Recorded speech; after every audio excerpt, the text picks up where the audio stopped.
పాము మంత్రం. తిమ్మాపురం అనే గ్రామంలో పుల్లయ్య అనే చిన్న రైతుండేవాడు. అతడు ఉన్న కొద్ది పొలాన్ని సాగు చేసుకుంటూ తృప్తిగా కాలం గడుపుతూ ఉండేవాడు. అతడికి ఎన్నో ఏళ్లుగా పాము మంత్రం నేర్చుకోవాలనే కోరిక ఉన్నది. ఎందరినో అడిగాడు కానీ ఎవరూ పాము మంత్రం నేర్పేవాళ్లు దొరకలేదు. ఒకసారి పుల్లయ్య పొరుగురు బంధువు ఇంటికి వెళ్ళినప్పుడు ఆయన తన బంధువుతో, నాకు పాము మంత్రం నేర్చుకోవాలని ఉన్నది. మీ ఊళ్ళో పాము మంత్రం నేర్పేవాళ్ళెవరైనా ఉన్నారా అని అడిగాడు. మా ఊళ్ళోనే కాదు, చుట్టుపక్కల ఊళ్ళలోనూ పాము మంత్రం తెలిసిన వాళ్ళెవరూ ఉన్నారనుకోను. అలాంటి మంత్రం బైరాగులు, సన్యాసులు మాత్రమే నేర్చి ఉంటారు అని ఆ బంధువు అన్నాడు. ఆనాటి నుంచి పుల్లయ్య ఏ బైరాగో సన్యాసో కనపడితే అతడి దగ్గర పాము మంత్రం నేర్చుకోవాలని ఎదురు చూస్తూ ఉన్నాడు. ఇదిలా ఉండగా పుల్లయ్య ఒక ఏడు తన పొలంలో జొన్న పంట వేశాడు. జొన్న చేను బాగా ఏపుగా పెరిగి కంకులతో నేత్రానందంగా ఉన్నది. పంటను పగలు పక్షుల నుంచి, రాత్రిళ్ళు జంతువుల నుంచి కాపాడేందుకు పుల్లయ్య పొలంలో మంచె కట్టుకొని రాత్రింబవళ్ళు కాపలా కాయసాగాడు. ఒకనాడు కనుచీకటి పడే సమయంలో బైరాగుల తండా ఒకటి తన పొలం వైపుగా రావడం చూశాడు. ఎంతో కాలంగా ఉన్న తన కోరిక నెరవేరే సమయం వచ్చిందనుకుంటూ పుల్లయ్య పట్టరాని ఆనందంతో ఆ బైరాగులకు ఎదురు వెళ్ళి వాళ్లలో ఒడ్డు పొడుగు నల్లటి బారెడు గడ్డం ఉన్న బైరాగికి వంగి నమస్కరించి తనకు పాము మంత్రం నేర్పవలసిందిగా కోరాడు. బైరాగి పుల్లయ్యకేసి ఒకసారి పరీక్షగా చూసి, పాము మంత్రం సూర్యోదయ సమయంలో లేక మిట్ట మధ్యాహ్నం వేళ నేర్చుకుంటేనే ఫలిస్తుంది. ఇప్పుడు చీకటి పడబోతున్నది, ఇది తగిన సమయం కాదు. ఈ రాత్రికి నీ చేల్లో మమ్మల్ని ఉండనిస్తే రేపు ఉదయాన్నే మంత్రం నేర్పుతాను అని బైరాగి అన్నాడు. పుల్లయ్య సంతోషంగా అందుకు ఒప్పుకొని బైరాగులందరినీ తన చేనులోకి ఆహ్వానించాడు. వాళ్ళు ఏవో తత్వాలు పాడుకుంటూ జొన్న కంకులు విరిచి తిన్నన్ని తిని చేనంతా చిందరవందర చేసి హాయిగా నిద్రపోయారు. పుల్లయ్య తన పంట చేనుకు కలిగిన నష్టానికి ఏమాత్రం విచారించలేదు. పైగా పాము మంత్రం నేర్చుకోబోతున్నాననే సంతోషంతో రాత్రంతా నిద్రపోకుండానే హాయిగా గడిపేశాడు. తెల్లవారుతూనే బైరాగులందరూ నిద్రలేచి బిలబిలమంటూ ప్రయాణం ప్రారంభించారు. అది చూసి పుల్లయ్య పరుగు పరుగున పోయి నల్లగడ్డం బైరాగి పాదాల మీద పడి, స్వామి, పాము మంత్రం, పాము మంత్రం అని బిగ్గరగా అరిచాడు. బైరాగి కోపంగా, జోగి వచ్చే జొన్నలు తినే ఉఠో జావ్ అంటూ పుల్లయ్య భుజం మీద గట్టిగా కొట్టి వెళ్ళిపోయాడు.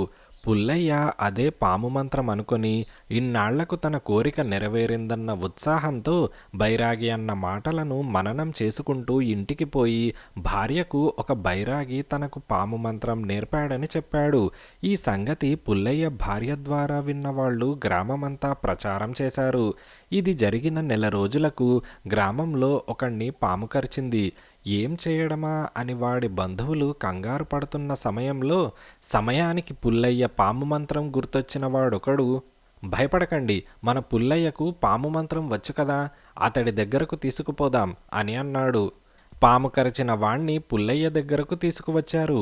పుల్లయ్య మంత్రాన్ని మనసులోనే కొంతసేపు మననం చేసుకొని తర్వాత పాము కరిచిన వాడి భుజం మీద గట్టిగా కొట్టాడు. వాడు ఠక్కున లేచి కూర్చున్నాడు. దానితో పుల్లయ్యతో పాటు అక్కడ ఉన్నవారందరూ బైరాగి నేర్పిన మంత్రం గొప్ప ప్రభావం కలదని నమ్మారు. అప్పటి నుంచి గ్రామంలో ఎవరిని పాము కరిచినా వాళ్లను పుల్లయ్య దగ్గరకు తీసుకురావడం, అతడు మంత్రం వేయగానే వాళ్ళు లేచి కూర్చోవడంతో పుల్లయ్య ఖ్యాతి చుట్టుపక్కల గ్రామాలకు కూడా పాకింది. మంత్రం వేయించుకున్న వాళ్ళు అతడికి తృణమో పణమో ముట్టజెప్పడంతో పుల్లయ్య ఆర్థిక పరిస్థితి కూడా బాగా మెరుగైంది. అతడు తన చేనుకు పక్కన ఉన్న 4-5 ఎకరాల పొలం కొన్నాడు. పూరింటి స్థానంలో ముచ్చట గొలిపే డాబా ఇల్లు కట్టాడు. కుమార్తెకు పక్క గ్రామంలోని సంపన్న కుటుంబీకుడి కొడుకుతో వివాహం జరిపించాడు. ఇప్పుడు తను ధనవంతుడైనందుకు ఏమాత్రం అహంకరించకుండా ఎప్పటిలాగే పొలం పని చేసుకుంటూ ఉన్నంతలో దానధర్మాలు చేస్తూ సుఖంగా కాలం గడపసాగాడు.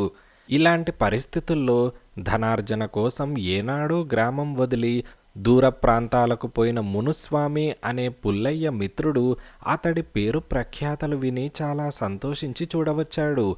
ఒక వారం రోజుల పాటు మిత్రులిద్దరూ తమ చిన్ననాటి జ్ఞాపకాలు, ఇప్పటి సుఖమయ జీవితాన్ని గురించి ముచ్చటించుకున్నాక తిరిగి వెళ్ళే సమయంలో మునిస్వామి పుల్లయ్యతో, "నువ్వు పరోపకారం చేస్తూ అంతో ఇంతో ధనం గడిస్తున్నావు, చాలా మెచ్చదగిన సంగతి. సరే, ఇంతకు నీకా బైరాగి నేర్పిన పాము మంత్రం ఏమిటో చెప్పావు కాదు" అని అన్నాడు. మిత్రుడడిగిన దానికి పుల్లయ్య చాలా సంతోషించి, "ఏముందిరా, జోగి వచ్చే జొన్నలు తినే ఉఠో జావ్, అంతే" అని అన్నాడు. ఇది విని మునిస్వామి పెద్దగా నవ్వి, "ఏంటి, ఇదా పాము మంత్రం? నిన్నా బైరాగి నిలువునా ముంచేశాడు. వాడు ఉత్తరాదివాడై ఉండాలి. నీ జొన్న చేనంతా నాశనం చేసినా నువ్వు చూస్తూ ఊరుకోవడంతో నిన్న అమాయకుడి కింద జమకట్టాడు. వాడికే మంత్రాలు రావని నా నమ్మకం. పాము మంత్రం నేర్పమని నువ్వు కాళ్ల మీద పడడంతో వాడు కోపగించుకొని, నీ చేల్లో జొన్నలు తినేశాం, ఇక లేచిపో అంటూ నిన్ను తట్టాడు. ఉఠోజావంటే అది అర్థం" అని మునిస్వామి అన్నాడు. తన చిన్ననాటి మిత్రుడు మునిస్వామి అబద్ధమాడడని పుల్లయ్యకు తెలుసు. అందువల్ల బైరాగి తనను మోసగించాడని, తను వేస్తున్నది పాము మంత్రం కాదని, ఒట్టి బూటకమని పుల్లయ్య చాలా బాధపడసాగాడు.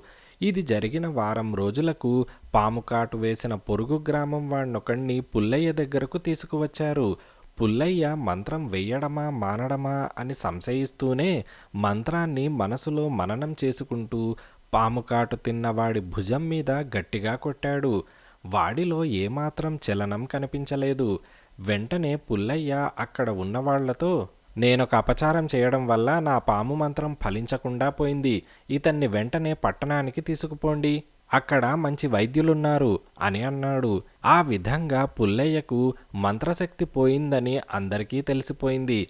ఆ తర్వాత నిజాయితీపరుడైన పుల్లయ్య లేనిపోని ఆశలకు పోకుండా అంతవరకు తను సంపాదించిన దానితో శేష జీవితాన్ని హాయిగా గడిపేశాడు.